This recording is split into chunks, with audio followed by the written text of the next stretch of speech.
복된 소식 아름다운 소리 AM 1590kHz 시카고 기독교 방송입니다.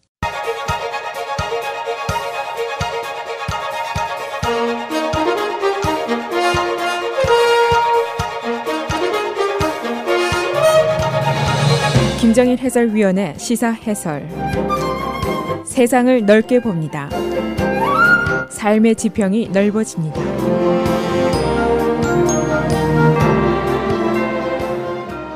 시사해설입니다. 트럼프 대통령이 어제 돌연히 미국 정상회담의 취소를 선언했습니다. 지난 몇 주 동안 미국과 북한 사이에 삐걱거리는 소리가 있었습니다만은 그러나 갑작스러운 미국의 취소 결정에 대해서 미국 국내는 물론이고 국제사회가 모두 놀랐습니다. 과연 그 이유가 무엇일까? 또 앞으로 미국 관계는 어떻게 될 것인가? 하는 질문이 당연히 나오게 됩니다. 트럼프 대통령의 회담 취소 발언이 있은 이후에 얼마 되지 않아서 북한이 또 한 번 세상을 놀라게 했습니다. 북한은 미국과 언제나 어디서든지 다시 만날 용의가 있다 하는 의사를 또 공개를 했습니다. 이 북한의 평소 태도라면은 미국의 취소 선언에 맞받아칠 만도 한데 이번에는 아주 다른 반응을 보였습니다. 앞으로 과연 이 사태가 어디로 가게 될 것인가? 몇 가지 예상이 나와 있습니다. 우선 긴장이 고조되고 군사 충돌의 위험에 처해질 것인가 하는 의문이 있는데, 일단은 트럼프 대통령이 취소 선언을 하면서 군사적인 준비를 지시했다. 그리고 경제 봉쇄를 더 강화할 것이다 라고 말을 했습니다. 그러나 군사적인 충돌 가능성을 예견하는 쪽은 별로 없습니다. 다른 시나리오는 회담 일정을 재조정할 것인가 하는 질문입니다. 리스케줄링, 이 예상이 제일 많습니다. 우선 북한이 언제나 만날 용의가 있다고 밝혔고, 트럼프 대통령도 취소 통보문에서 마음이 바뀌면은 알려달라고 문을 한쪽 열어놓은 사실을 상기시키고 있습니다. 그러면 언제쯤에 다시 재개가 될 것인가? 빠른 시일 안에 있지는 않을 것이다 하는 예상이 더 많습니다. 그래서 당분간은 지금 같은 어정쩡한 상태가 더 계속이 될 것이 아니냐 하는 예상이 제일 많습니다. 왜냐? 미국이 11월 선거가 곧 본격화되고 미국이나 북한이나 모두 전례를 정비해야 되고 소위 플랜 B를 모색하는 시간이 필요할 것으로 예상이 되기 때문입니다. 그래서 오늘은 어제 트럼프 대통령의 미국 회담 취소 내용은 어떤 것인지, 또 그 이유는 무엇인지, 또 앞으로의 사태 진전은 어디로 가게 될 것인지, 이런 이야기들을 종합하겠습니다. 먼저 트럼프 대통령의 취소 선언 내용입니다. 어제 오전 9시쯤에 돌연히 화이트하우스가 취소를 통보한 트럼프 대통령이 김정은에게 보내는 서한을 공개를 했습니다. 이 트럼프 대통령이 편지 내용을 직접 구술한 것으로 알려지고 있는데, 화이트하우스의 레터헤드에 쓰여진 내용이었습니다. 그 내용은 미국 정상회담을 취소한다. 그리고 그 직접적인 이유는 최근 북한의 스테이트먼트에 큰 분노와 적의가 발견됐기 때문이다 하는 점을 지적을 하고 있습니다. 최근 북한 측의 발언들, 김계관 제1부상이 미국 회담 취소에 대한 위협을 했었고, 또 바로 엊그제 나온 그 핵 대결장에서 만나자 하는 이야기, 또 마이크 펜스 부통령이 정치적으로 아둔한 얼뜨기다, 이렇게 모욕한 발언, 이런 것들을 지칭하는 것입니다. 트럼프 대통령이 이 서한에서 북한은 매우 좋은 기회를 잃고 있다, 슬픈 일이다 라고 얘기를 하기도 했습니다. 그리고 자신은 짐 매티스 국방장관에게 필요할 시에 대비하기 위해서 군사적인 준비를 하라고 지시를 했다는 점을 지적을 하고 있습니다. 그리고 김정은 그대는 핵 능력을 이야기하고 있지만은, 그러나 미국은 북한을 완전히 폐허할 수 있을 정도의 전력을 갖고 있다고 위협적인 발언을 잊지 않았습니다. 그리고 미국 회담 취소와 함께 더 강력한 경제 봉쇄를 펼 것이라고 말했습니다. 그러나 그대가 마음이 바뀐다면은 주저하지 말고 편지나 전화를 줘라. 대충 이런 내용이 들어있었습니다. 여기에 대해서 북한의 김계관이 이 반응을 했는데, 우리는, 즉 북한은 미국에게 재고할 수 있는 시간과 기회를 줄 용의가 있다, 이렇게 얘기를 했고, 우리는 미국과 언제나 어디서나 만날 수 있다 하는 반응을 보였습니다. 이 트럼프 대통령의 회담 취소 결정의 이유, 분석가들의 이론이 수없이 많이 나오고 있습니다. 예를 들면은 북한의 회담에 대한 신뢰성에 대한 의심입니다. 실무 회담이 있었는데 북한 측이 통보도 없이 일주일 이상 커뮤니케이션을 끊은 사실이 있었고, 또 만날 장소에 나타나지 않은 적도 있었습니다. 이것은 마이크 폼페이오 국무장관이 어제 상원 청문회에서 밝힌 사항입니다. 또 다른 것은 사실은 미국과 북한이 제대로 same page에 있지 않았다 하는 이론도 있습니다. 비핵화 협상에 대한 용의까지는 접근을 했는데, 그러나 한쪽에서는 핵에 대한 완전한 제거를 원하고 있고, 다른 쪽에서는 군축 협상 정도로 다른 생각을 하고 있다는 겁니다. 또 방법상의 문제도 있는데, 일괄 타결을 하느냐, 점진적으로 주고받고 하면서 타결을 하느냐, 그런 내용도 있습니다. 이견이 많다는 얘기입니다. 북한에서는 지금 이란식의 딜을 추구하지 않느냐 하는 이론도 있는데, 핵을 억제하지만은 그러나 핵 능력 자체를 제고하는 것은 협상 대상이 아니다 하는 생각을 하고 있을지도 모른다. 그런 풀이도 나오고 있습니다. 다시 말하면 이미 핵이 있으니까 이것은 팩트다 하는 주장을 할 것이라는 얘기입니다. 그런가 하면 북한도 미국에 대한 의중을 계속 의심하고 있다 하는 이야기도 있습니다. 트럼프 대통령이 북한이 부자가 될 것이다, 김정은은 안전할 것이다, 안전을 보장한다 하는 발언을 여러 번 했습니다만은, 그러나 거의 동시에 존 볼튼이라든가 마이크 펜스가 계속해서 리비아 마를 추구를 한다 하는 발언을 했습니다. 리비아 마를이라는 것은 다시 말하면 김정은의 죽음을 의미하는 그런 모델입니다. 그러니까 북한이 플랜 B를 심사숙고하고 있다. 시진핑과 두 번 만나서 태도가 바뀌었고 러시아와도 대화를 시도하고 있을 것이다. 그런 이론도 있습니다. 또 한 가지는 트럼프 개인적인 의도입니다. 협상의 달인이다 하고 자신이 자부를 하고 있는데, 자칫하면은 김정은에게 망신을 당할 수도 있고, 또 북한의 능수능란한 기만전술이 어디로 튈지 장담할 수도 없는 노릇입니다. 그래서 트럼프의 생각이 먼저 선수를 치자 회담 취소를 하는 것이 만나서 정치적으로 위험한 것보다는 낫지 않겠느냐, 이런 계산을 했을 수도 있다. 그런 풀이도 있습니다.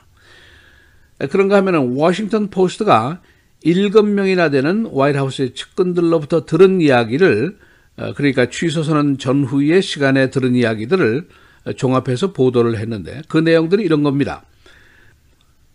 수요일 밤 10시경에 존 볼튼이 화이트하우스의 대통령 내실에서 트럼프와 만났습니다. 그래서 북한이 말한 그 핵 대결 용의가 있다 하는 발언을 보고를 했고, 이것은 매우 위협적인 용어고 배사인이다 하는 설명을 했었습니다.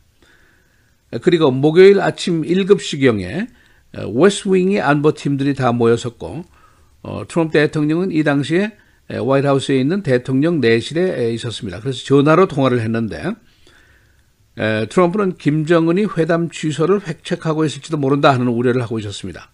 그리고 미국이 회담에 너무 매달리는다, 구애자의 모습이 돼서는 안 될 것이다, 그런 생각을 했습니다. 그래서 결국 트럼프가 선수를 쳐라, 취소 결정을 하지 않았느냐, 그런 이야기가 나오고 있습니다. 또 한 가지, 트럼프 대통령이 김정은에게 보내는 편지는 직접 자신이 구술을 시켰다 하는 후문이 나오고 있습니다. 그리고 트럼프 대통령은 한국을 비롯한 우방국들에게 알릴 경우에 이 말이 새 나갈 것을 무척 우려를 했었습니다.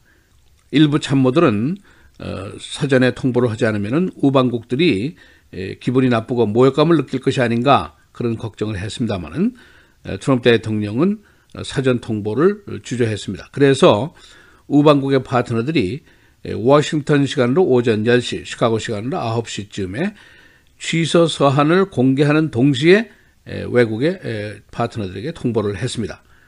바로 어제 이 시간 저희는 연례 모금 방송을 하고 있었는데, 그때 스팟 뉴스를 제가 스튜디오에 들어가서 한 바로 그 순간이었습니다. 이 보도에 따르면 문재인 대통령도 모르고 있었습니다. 바로 화요일 트럼프 대통령과 마주 앉아서 오랜 시간을 보냈고, 트럼프가 지켜 세우는 발언을 기자들 앞에서 했지만은 끝내는 이 낌새를 차리지 못했다. 그래서 태평양을 다시 건너가서 귀국한 직후에야 이 소식을 들었다 하는 후문입니다. 한국의 안보팀들은 최근에 회담 성사율을 99.9%라고까지 얘기를 했었습니다. 네, 감사의 말씀을 드리겠습니다. 어제 마감한 저희 기독교 방송의 연례 모금 방송 애청자 여러분들의 성원에 힘입어서 목표액을 무난히 달성했습니다. 모금 목표액이 13만 달러였는데 어제 오후 현재 모금액이 13만 1,535달러나 됩니다. 대단히 감사합니다. 이 귀중한 헌금은 앞으로 1년 동안 선교 방송에 아주 유용하게 사용이 될 것입니다. 다시 한번 감사드립니다. 시사해설 김정일입니다.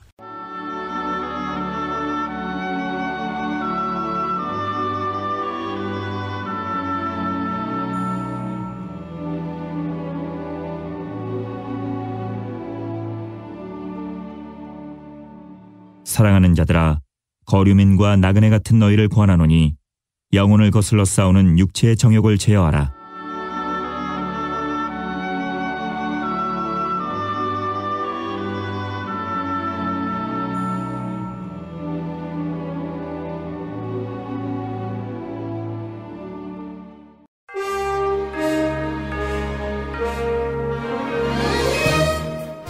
(5월 25일) 금요일 헤드라인 뉴스입니다. 트럼프 대통령이 어제 다음 달 12일 싱가포르 미북 정상회담을 전격 취소한 배경에는 북한의 마이크 펜스 부통령에 대한 원색적인 비난이 결정적인 영향을 미친 것으로 알려졌습니다. 백악관 관계자는 어제 펜스 부통령에 대한 북한의 반응이 인내의 한계였으며 정상회담을 취소하게끔 했다고 밝혔습니다. 언론은 최선희 북한 외무성 부상이 펜스 부통령의 팍스뉴스 인터뷰 발언을 문제 삼아 그를 비난한 지난 24일 담화를 문제의 반응으로 꼽았습니다. 한편 북한은 미북 정상회담 취소 통보와 관련해 입장을 내놨습니다. 김계관 외무성 제1부상 명의로 미국과 마주 앉아 문제 풀 준비가 돼 있다며 회담 재개를 원한다는 입장을 밝혔습니다. 한국 정부는 오늘 국가안전보장회의 NSC 상임위원회를 개최하고 미북 정상 간 직접 소통을 위해 노력한다는 문재인 대통령 방침을 재확인했습니다. 수많은 여성들로부터 성폭행과 성추행 혐의 등으로 고발당한 할리우드 영화 제작자 하비 와인스타인이 2건의 형사 범죄 혐의 기소를 앞두고 오늘 경찰에 자진 출두했습니다. 이어 와인스타인은 경찰에서 강간 및 성범죄 혐의로 체포됐습니다. 와인스타인에게 성폭행과 성추행을 당했다고 폭로 발설한 여성들은 70명이 넘으며 경찰서로 자수하도록 한 성범죄 및 강간 혐의 내용은 정확하게 알려지지 않고 있습니다. 어제 캐나다 온타리오주의 한 음식점에서 폭발이 일어나 15명이 다쳤습니다. 현지 언론 등에 따르면 어젯밤 10시 30분경 온타리오주 미시소고의 인도 음식점 봄베이 비엘에서 폭발이 발생했습니다. 의료 당국은 이번 폭발로 15명이 다쳤고 이 중 3명은 위중한 상태라고 밝혔습니다. 경찰은 현재 2명의 용의자를 추적 중입니다. 메모리얼데이 연휴를 맞으면서 가스 가격이 상승하고 있습니다. 시카고 메트로 지역에 가스가 현재 갤론당 $3.29, 지난주 가격은 $3.14, 1년 전에는 $2 67센트였습니다. 전국 평균가는 $2 96, 지난달보다 19센트가 올랐습니다. 가스 가격의 상승은 연휴 성수기와 수요 공급의 불균형 때문입니다. 여름철이 시작되면서 공원과 호변의 쓰레기 문제가 다시 떠오르고 있습니다. 시카고 공원국이 지출하는 공원과 미시간 호수 호변의 쓰레기 수거 예산이 연간 $470만 됩니다. 시카고시는 매년 쓰레기와 관련 천여 장의 티켓을 발부하고 있으나 이 공중 도덕심이 회복되지 않고 있습니다. 아마존 제2본부 유치팀이 시카고를 매우 인상적인 대상으로 평가했었습니다. 아마존의 제이카니 수석 부사장은 지난 1월 시카고 현지를 방문해 조사한 후 이미니어 시장에게 이와 같은 평가를 보냈습니다. 두 사람은 과거 오바마 시절 화이트하우스에서 동시에 비서관으로 근무했었습니다. 아마존의 제2본부가 들어서는 도시에는 5만 명의 새 고용이 생기게 됩니다. 시카고 기독교 방송 개국 40주년 기념 특별 공개 성경금 생방송이 하나님의 은혜 가운데 마쳤습니다. 지난 22일부터 24일까지 진행된 특별 공개 성경금 행사에는 지금까지 435분의 성도님과 교회, 업체가 참여했으며 현재까지 모금된 헌금 총액수는 13만 1,535달러로 집계됐습니다. 지금까지 집계된 헌금자 명단은 신문, 방송, 언론 매체를 통해서도 공개될 예정입니다. 지금까지 참여해주신 청취자 여러분들께 감사드리며 하나님께 영광을 돌립니다. 날씨입니다. 오늘 대체로 맑고 따뜻한 날씨 보이겠습니다. 낮 최고 88도, 밤 최저 67도. 내일 토요일과 주일 그리고 메모리얼 데이인 다음 주 월요일에도 대체로 맑은 날씨 이어지겠습니다.